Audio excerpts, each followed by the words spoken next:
Savez-vous que plus d'un tiers des crimes et délits commis en France sont traités par la gendarmerie nationale? Bonsoir, je m'appelle Yann Kermadec. Je suis commandant de gendarmerie. Je dirige une section de recherche dont la mission essentielle est une mission de police judiciaire.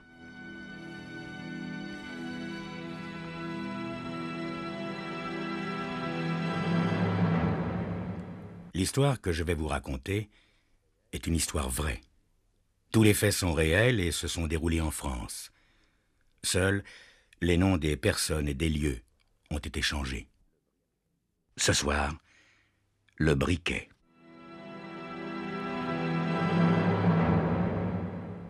Jocelyne Berger n'arrivait pas à trouver le sommeil. C'était une nuit de pleine lune. Il y avait du vent, de l'orage, de l'électricité dans l'air. Les branches des arbustes tapaient contre les volets et Jocelyne finit par allumer sa lampe de chevet pour essayer de lire et surtout calmer ses angoisses. Tout à coup, le vent se mit à souffler avec plus de violence encore et un volet cogna fort contre le mur. Pourtant, Jocelyne se souvenait d'avoir soigneusement fermé toutes les issues.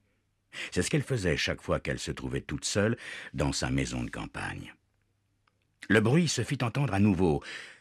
Tous ses sens étant en alerte, Jocelyne réalisa soudain que ça ne venait pas d'un volet, mais de la porte d'entrée. Oui, on aurait dit que quelqu'un cognait de toutes ses forces contre la porte. Jocelyne, le cœur battant, se glissa hors du lit, enfila son peignoir, sortit de la chambre et resta figée en haut de l'escalier. Qui pouvait frapper à sa porte à 4 heures du matin, par une nuit de pleine lune? Tout à coup, il lui sembla entendre une voix. C'était une voix de femme qui criait « Au secours, ouvrez-moi, je vous en prie !» Jocelyne descendit l'escalier, s'approcha de la porte d'entrée et demanda « Qui est là ?» La voix répondit « J'ai été agressée dans la forêt près d'ici. Ouvrez-moi, je vous en prie. » La voix était brisée, implorante. Sans hésitation, Jocelyne ouvrit la porte. Une jeune fille était là, tremblant de froid, à moitié nue, exténuée, hagarde, ruisselante de pluie et de larmes. À travers ses sanglots, Jocelyne Berger comprit que la jeune fille avait été agressée et violée par 3 individus qui avaient pris la fuite. Après avoir servi une boisson chaude et enveloppé la malheureuse dans une couverture, Jocelyne téléphona à la gendarmerie. Quelques minutes plus tard, l'adjudant-chef Aubin et le gendarme Dijon sont sur les lieux. Prévenu par le commandant de compagnie, je les rejoins immédiatement accompagné du chef Beauvais, technicien des investigations criminelles, et du maître chien Campan, flanqué de son fidèle Roxy. Il m'est très difficile de recevoir la déposition de la jeune fille qui semble fortement traumatisée. Elle s'appelle Agnès Champeau, elle a 18 ans. Avec bien du mal, je réussis néanmoins à comprendre ce qui s'est passé.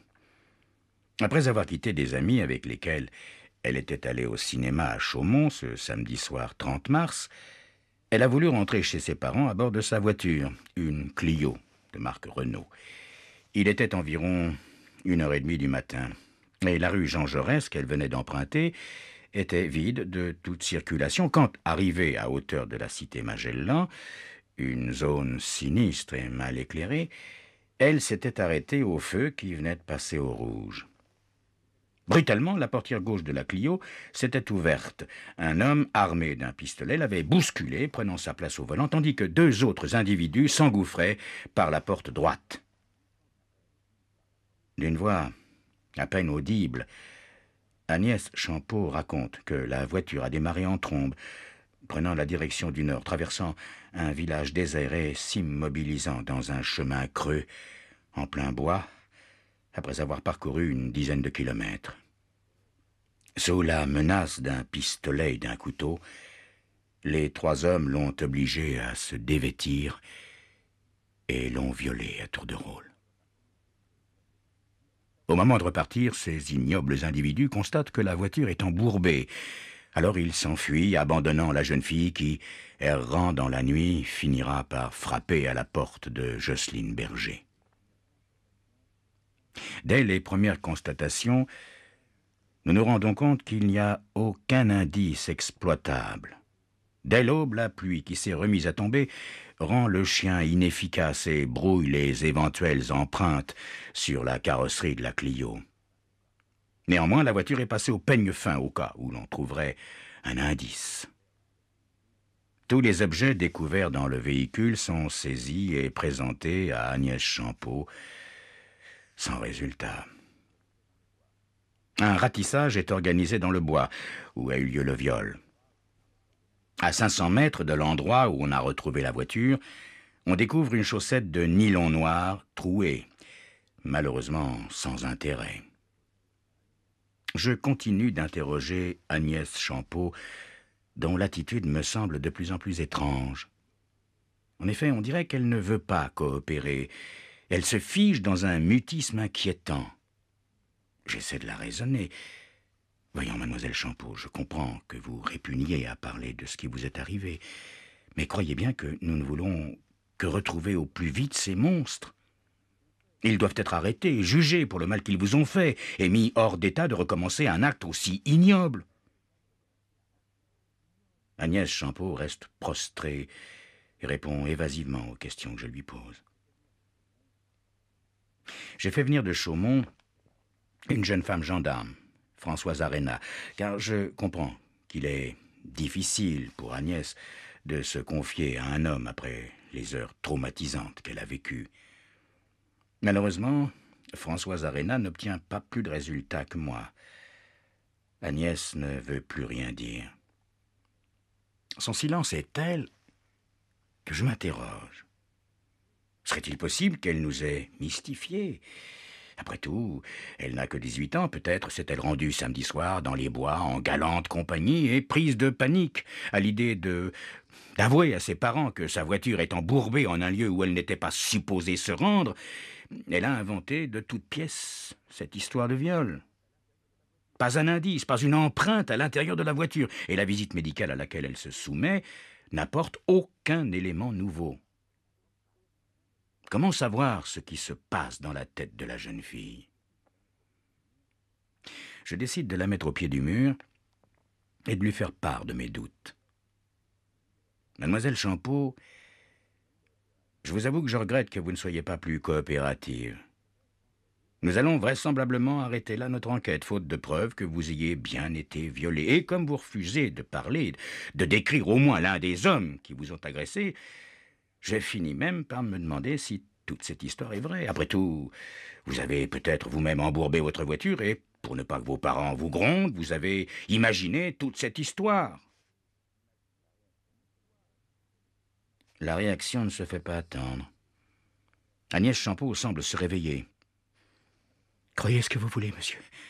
Après tout, moi je sais ce que j'ai souffert. C'est vrai, je n'ai rien vu.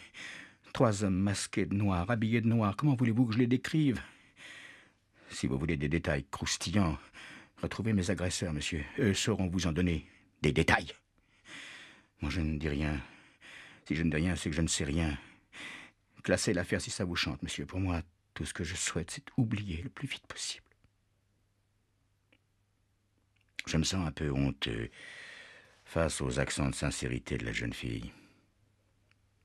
La jeune femme gendarme, Françoise Arena, me met en garde. Dans une affaire de viol, il faut savoir tenir compte de l'état de choc de la victime, en faisant preuve de patience. Si la jeune fille reste évasive, c'est par pudeur, bien sûr. Il m'arrive souvent d'être maladroit avec les femmes, mais cette fois, je me suis surpassé. Plus par routine que par conviction, dans l'après-midi, le chef Beauvais reprend ses recherches d'indices dans la voiture. Comme c'est un perfectionniste, pour arriver le mieux possible à relever des empreintes éventuelles, il démonte les sièges avant de la Clio. Coincé entre le rail de réglage et les tapis caoutchoutés, le chef Beauvais trouve un briquet publicitaire de la marque Diamélite, qu'il va rendre à Agnès Champeau. Pour la première fois depuis le début de cette enquête, la jeune fille est formelle. Ce briquet ne lui appartient pas. C'est notre seul indice. Il semble un peu mince, c'est vrai, mais nous devons entreprendre toutes les recherches possibles pour faire avancer l'enquête. Agnès Champeau, qui persiste dans ses affirmations, a-t-elle dit la vérité? Si oui, qui sont les auteurs de l'odieuse agression dont elle a été la malheureuse victime? C'est ce que vous saurez dans quelques instants. Le lundi matin, je décide de me rendre à l'endroit où Agnès Champeau prétend avoir été agressée.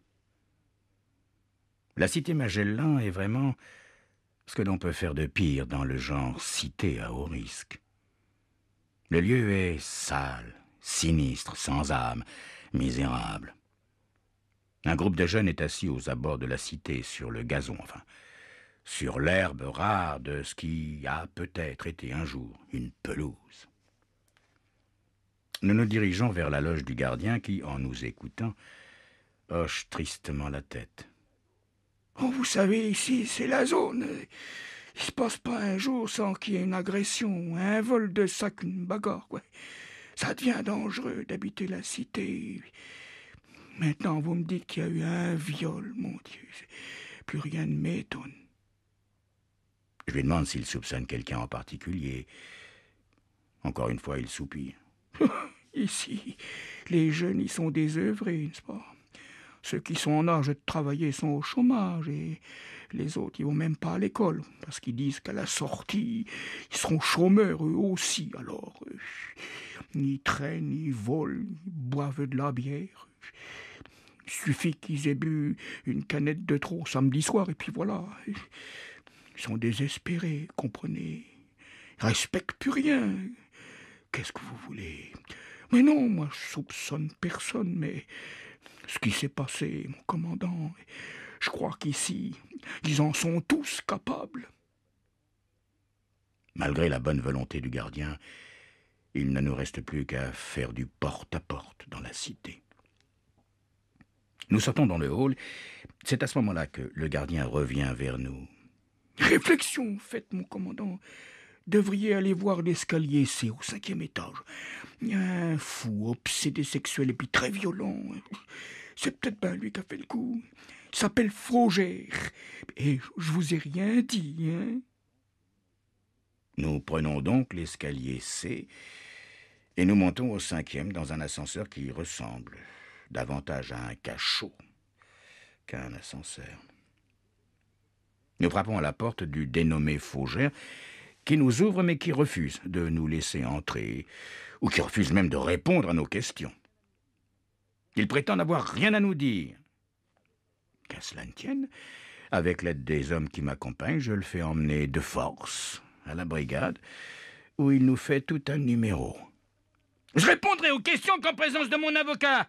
Je clame mon innocence avec vigueur jusqu'à ce que mort s'en suive. C'est une bavure. Je sais bien ce que vous allez me faire. Vous allez me frapper lâchement alors que j'ai rien à me reprocher. Vous êtes des SS, des tortionnaires. Vous aurez ma mort sur la conscience. Faugère pousse des hurlements tels que on ne s'entend plus et qu'il est pratiquement impossible de procéder à son interrogatoire. Ce n'est qu'au bout de quelques heures, alors qu'il est en proie à une crise de nerfs et qu'il se met à sangloter comme un enfant, que j'arrive à me faire entendre de lui. Monsieur Faugère, je n'ai pas du tout l'intention de vous frapper, ni de vous accuser d'un crime que vous n'auriez pas commis. Je voudrais simplement que vous me disiez où vous étiez samedi soir. Ça n'est pas compliqué tout de même. C'est à cet instant que je me rends compte que le dénommé Faugère est vraiment très laid. Il ressemble à un énorme crapaud étalé par terre et qui se répand sans retenue. Il me regarde, reste soudain bouche bée, et finit par répondre. « Samedi soir? Mais j'étais à la Scala comme tous les samedis soirs. Je suis resté au bar toute la journée, le garçon pourra confirmer. Je suis resté jusqu'à 3 heures du matin. » Mais c'est tout ce que je voulais savoir, monsieur Faugère. C'est tout ce que je voulais savoir. Nous allons vérifier votre alibi et vous serez libre. » Le personnel de la Scala ayant confirmé les dires du dénommé Faugère, je le laissais sortir. « Monsieur Faugère, vous remarquerez que vous sortez sans fracture et sans ecchymose, n'est-ce pas ?» Ce détraqué nous ayant fait perdre pas mal de temps, nous devons retourner du côté de la cité Magellan. Je sens que là-bas se trouve la solution. Mais tout à coup, mon adjoint, le major Morsan, m'apprend que l'enquête vient enfin de prendre un tour nouveau. En effet, la direction de la maison Diamélite à Paris nous fait savoir que le briquet découvert dans la voiture d'Agnès Champeau, et dont on a transmis la description la veille, correspond à une série qui n'a pas encore été distribuée dans le public. Ils ont été expédiés aux seuls représentants régionaux de la marque en prévision d'une campagne publicitaire. Je fais donc immédiatement rechercher le représentant régional de la marque Diamélite. Une fois celui-ci identifié, je le fais convoquer d'urgence à mon bureau. Il me déclare avoir été victime d'un vol dans sa voiture le 21 mars dernier. On lui aurait dérobé tout un stock de briquets publicitaires. S'il n'a pas porté plainte, c'est que les briquets n'ont pas une grande valeur. Il ajoute que sa voiture était alors stationnée à proximité de la cité Magellan, à Chaumont. Une fois de plus, nous en revenons à la cité Magellan. Après une enquête discrète mais minutieuse, le représentant est rapidement mis hors de cause. Le 2 avril, je concentre mon enquête plus particulièrement sur cette cité Magellan. Il faut tout mettre en œuvre pour retrouver les voleurs du stock de briquets, car ils devraient théoriquement nous conduire aux violeurs.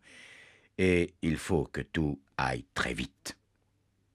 Je demande donc le concours des gendarmes de toutes les brigades de Chaumont et je propose un stratagème très simple. Ils n'auront qu'à demander du feu à toutes les personnes qu'ils rencontreront au cours des services et des enquêtes. Vers 17 heures, 2 de mes hommes, parmi d'autres, qui passent la cité Magellan au peigne fin, questionnent les locataires palier par palier. Le jeune homme qu'ils interrogent est sympathique et n'a vraiment pas une tête de violeur. Une fois son audition terminée, les gendarmes le remercient d'avoir spontanément et aimablement répondu à toutes leurs questions. Ils lui offrent une cigarette et lui demandent du feu.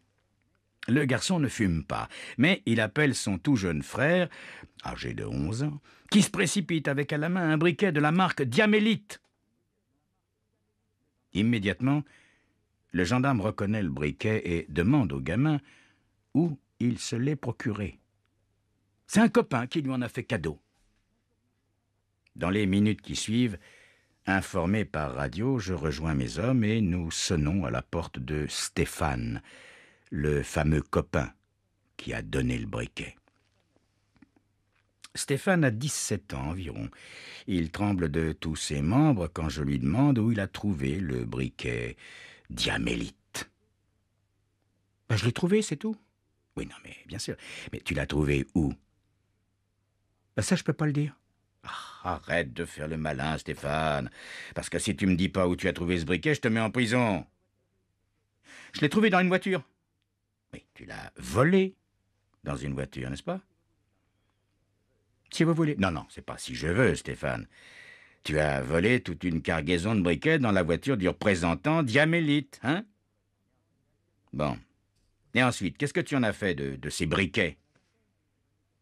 J'en ai rien fait, monsieur. Je pouvais pas les vendre, des trucs publicitaires comme ça. Alors je les ai donnés aux copains. Ah. À quel copain? Allez, donne-moi la liste des garçons à qui tu as offert ces briquets. Et péniblement, Stéphane énumère ceux à qui il a fait cadeau d'un briquet de marque Diamélite. Il va nous falloir enquêter sur chacun des jeunes gens en question. Ça prendra certainement beaucoup de temps, mais je suis sûr que parmi eux se cachent les 3 violeurs. Tout à coup, Jérôme, le frère aîné de Stéphane, entre dans l'appartement. Il semble inquiet. Notre présence, sans doute. Stéphane, et à ton frère, là... Tu as donné un briquet aussi? Bien sûr, monsieur. Ah. Jérôme a 23 ans. Il est grand, costaud, vêtu d'un blouson de cuir noir. C'est peut-être l'un de ceux que nous recherchons.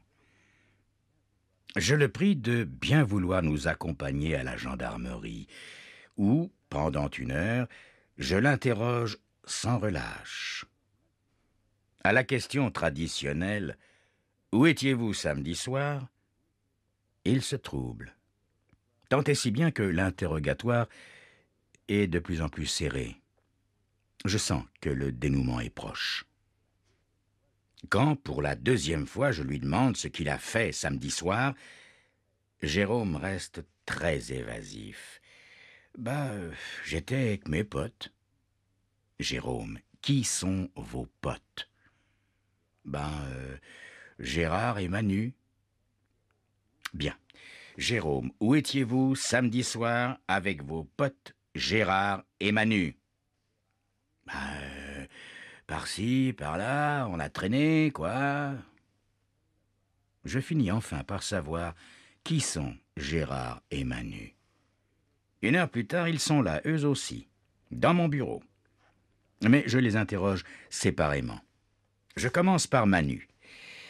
Manu, je viens de parler avec Jérôme. Alors racontez-moi, dans les bois, là, quand vous vous êtes aperçu que la voiture s'était embourbée, qu'est-ce que vous avez fait? Rien. Vous avez tué la fille? Oh non, non, non, non, on l'a pas tuée. On l'a laissée dans la voiture, on l'a pas tuée. Oui, vous l'avez laissée dans la voiture après l'avoir violée. Hein? Oui, d'accord. Mais on l'a pas tuée. Mais vous l'avez violée. Tous les 3. Jérôme, Gérard et vous, Manu, n'est-ce pas?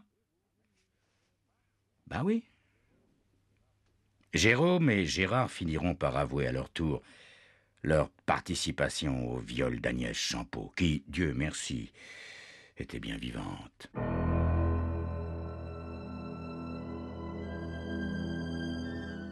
Jérôme ne s'était même pas aperçu qu'il avait perdu son briquet, tout simplement parce que la poche de son blouson était trouée. En 3 jours, l'enquête était terminée, les auteurs du viol arrêtés, tout cela grâce ou à cause d'une poche trouée. Il suffit parfois de peu de choses pour retrouver un coupable. C'est peut-être ça que l'on appelle la justice immanente. Bonsoir.